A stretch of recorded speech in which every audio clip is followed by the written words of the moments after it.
Nous recevons ce soir le directeur général des services de la mairie, Rémi Briand. Bonsoir. Bonsoir. Alors, ces opérations vacances sont régulières dans la capitale. C'est important de sortir ces jeunes de leur quartier, de leur quotidien. Disons que quand on regarde les chiffres, à Papeete est une commune jeune. Nous avons pratiquement 50% de la population qui a moins de 30 ans.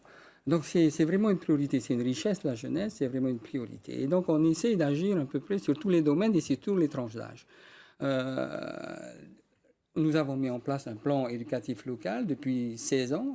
Donc, et toutes les années, on renouvelle ces opérations pour occuper les enfants, pour les sortir un peu de leur quartier, pour leur faire découvrir autre chose que leur environnement familial et de quartier. Donc, oui, c'est des opérations qu'on renouvelle souvent. Là, c'est sur le thème des Jeux Olympiques et c'est heureux. On est ville terre de jeu avec des projets qui vont se construire derrière. Donc, effectivement, c'est important. Ça soulage aussi les parents qui, des fois, ont du mal à s'occuper de leurs enfants quand ils sont en vacances et quand eux travaillent. Donc voilà. Et puis, c'est aussi aider ces familles. Les tarifs qui sont proposés, ils participent, bien entendu. C'est pas complètement gratuit. Donc voilà, oui, c'est important et ça permet à ces enfants de sortir un peu de leur milieu. Et la prise en charge de la mairie est de quelle ampleur? La prise en charge sur, disons elle est pratiquement de 80%. C'est-à-dire quel montant? Eh ben, sur un montant de 5 000 francs la semaine, la commune va prendre 4 000 francs. Hmm. Rémi Briand, on profite de votre présence ici ce soir pour parler des projets qui sortent de terre à Papeete, qu'ils soient portés par le pays ou par des privés. On pense notamment au terminal de croisière. L'inauguration, c'est pour bientôt. Papeete est-elle prête? On est prêt, on attend cette opération depuis un certain temps. On a d'ailleurs participé à la définition du programme. Nous, ce qu'on a souhaité, c'est qu'on puisse y intégrer un parking, et ça va être le cas. On va avoir un parking ouvert au public de 220 places, ce qui fait que donc l'accessibilité au centre-ville va s'améliorer avec cette offre de stationnement. Ça va nous permettre aussi de repenser le centre-ville parce qu'il y a des obligations urbaines de construction et notamment en matière de stationnement qu'on va peut-être pouvoir revoir dans le cadre du PGA qui est actuellement en cours d'élaboration parce qu'il y a effectivement une offre de parking qui s'améliore. C'est aussi mieux accueillir les touristes qui viennent en ville. Papeete, c'est aussi une ville touristique avec les bateaux de croisière qui arrivent directement et c'est une chance dans la capitale et dans le port. Ça a créé bien entendu quelques dysfonctionnements, embouteillages, mais on a vraiment cette vocation à être ville touristique en accueillant le mieux possible nos touristes. D'ailleurs, on les voit circuler en ville de plus en plus avec des guides qui sont formés et qui découvrent la ville. Ils viennent à l'hôtel de ville, ils vont visiter les parcs, ils vont faire du shopping. Donc, ils restent un peu plus longtemps en ville et c'est tant mieux. Oui, on les voit, ces milliers de croisiéristes qui débarquent à Papeete. Papeete est-elle suffisamment attractive pour les recevoir en semaine, mais aussi en week-end? Alors, il reste sur Papeete. Papeete a beaucoup de choses à offrir. On a une vraie histoire. On a aussi on va dire, du tourisme vert qu'on peut proposer avec cette belle vallée de la Fatawa qui accueille pratiquement 10 000 personnes à l'année. Il y a encore certainement des choses à faire et beaucoup. Mais en tout cas, on est dans cette logique-là. On le voit, le front de mer de Papeete fait donc peau neuve progressivement, mais il y a toujours l'envers du décor, la misère sociale et l'insécurité qui en découle à Papeete est un véritable fléau. Que peut faire la commune? Que peut faire de plus la commune?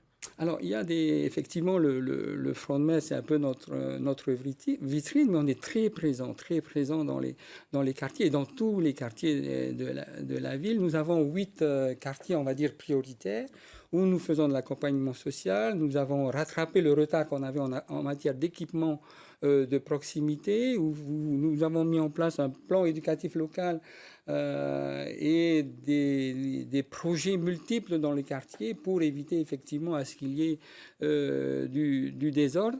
Mais on ne s'occupe pas que du front de mer. Dans les quartiers aussi, on a aussi des actions. On a beaucoup de référents. Dernièrement, quand il y a eu les intempéries, il y a une vraie solidarité dans les quartiers entre les gens qui s'entraident et ça se met automatiquement en place. Et puis on est également, je veux dire, très présent par nos équipes, nos référents de quartier, nos maisons de quartier et l'ensemble des intervenants, parce qu'on n'est pas tout seul à intervenir, la ville n'est pas toute seule.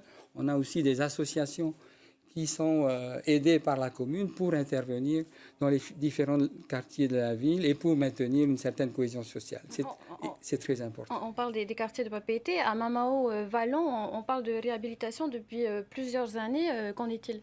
Maman Vallon, c'est un grand quartier. Maman Vallon, c'est multiple. Vous avez Maman Vallon, vous avez Maman Evie, vous avez Maman Topa. Donc, c'est vraiment un grand quartier de la ville. Et on veut effectivement profiter du fait que l'hôpital de Maman a laissé place à un magnifique... On a une opportunité foncière pour repenser le quartier et en quelque sorte redonner tout cet espace au quartier. Donc, il y a des projets qui ont été, je veux dire, imaginés, qui sont dans les cartons, qui vont peut-être être repris par le gouvernement actuel qui a peut-être envie de réfléchir à nouveau sur ces... Les discussions sont engagées? Les discussions vont être engagées. En tout cas, nous, on est très présents dans ces quartiers.